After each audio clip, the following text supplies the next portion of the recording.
Ishmael was the firstborn son of Abraham. His mother, Hagar, was an Egyptian servant of Sarah, Abraham's wife.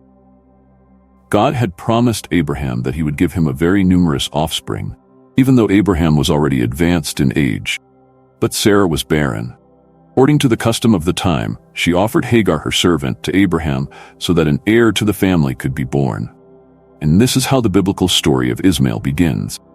In this video, we will understand who Ishmael was according to the Bible. So if you haven't subscribed to our channel yet, take the opportunity and subscribe now. Also, activate all notifications and let's go to the video. Ishmael was born when Abraham was 86 years old. According to biblical texts, we can understand that Abraham loved Ishmael and even asked God to consider him as the promised heir.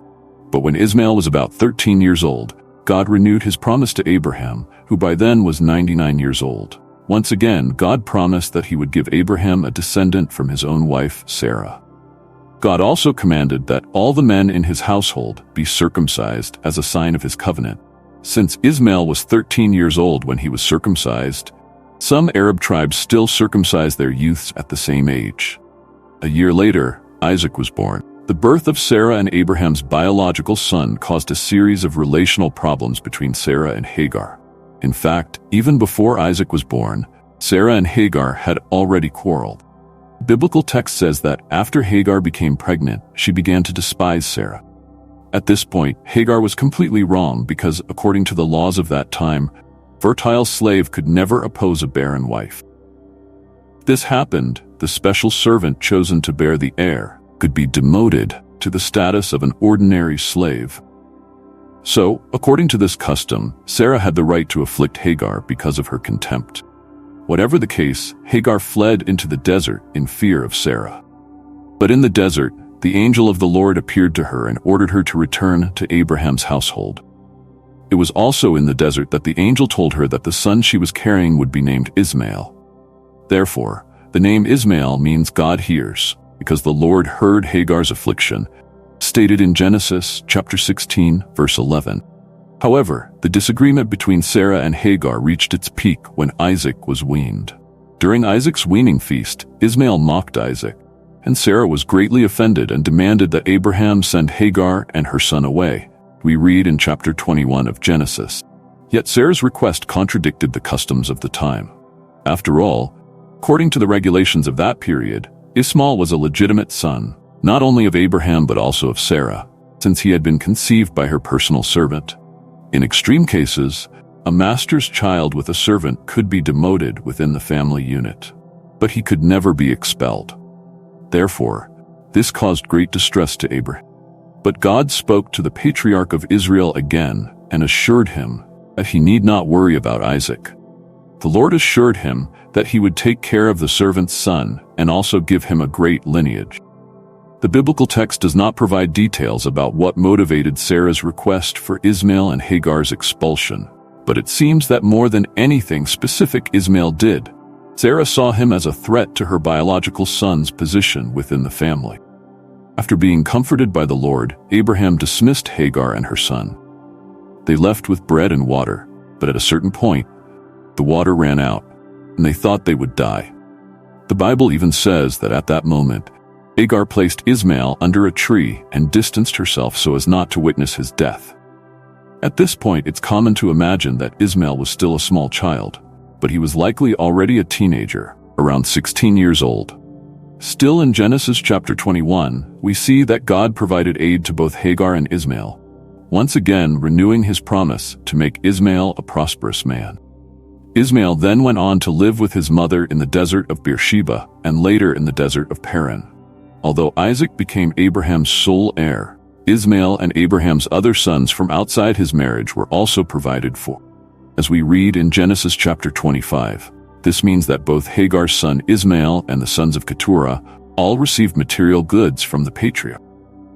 Despite the discord between Ishmael, Isaac, Hagar, and Sarah, the Bible records no further discord between Ishmael and Isaac after they became adults.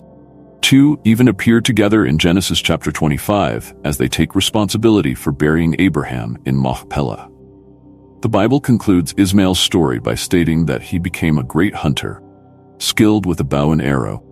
Hagar sought out an Egyptian wife for Ishmael, and with her, he had 12 sons and a daughter. Later, in Genesis chapters 28 and 36, we learn that Ishmael's daughter eventually married Esau, Isaac's son. The names of Ishmael's sons are listed in Genesis chapter 25, verses 13 through 15. Most of these names are mentioned in other biblical passages as tribal families of some influence at the time. Indeed, Ishmael's descendants are generally identified in the Bible as Ishmaelite.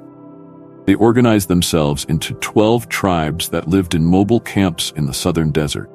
The Bible also says in Genesis chapter 25 that Ishmael died at the age of 137. However, it does not mention where he was buried, although Muslim tradition claims that he was buried in Mecca.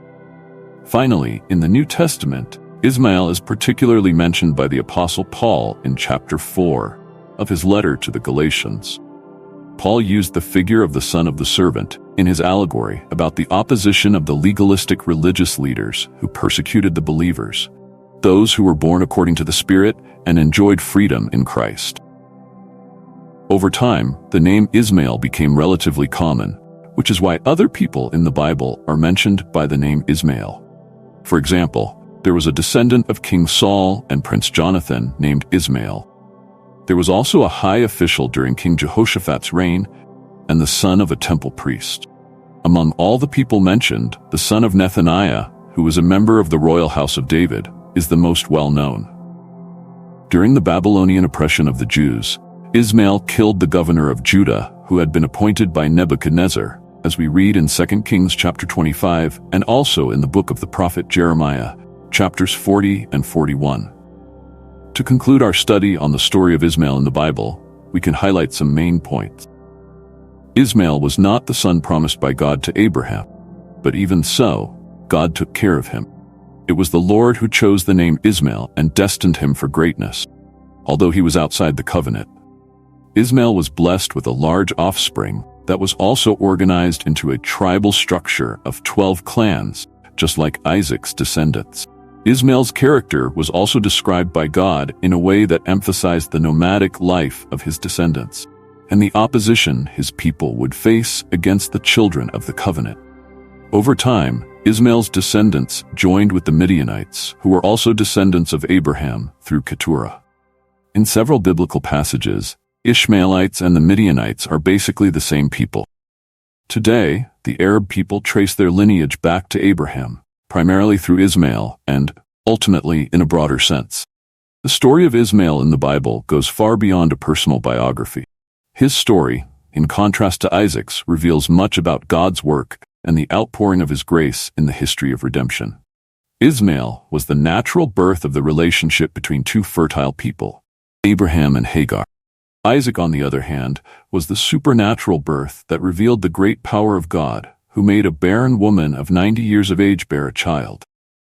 This helps explain the indirect citation of Ishmael by Paul in the New Testament, where he is portrayed as a figure of one born according to the flesh, in contrast to one born according to the Spirit.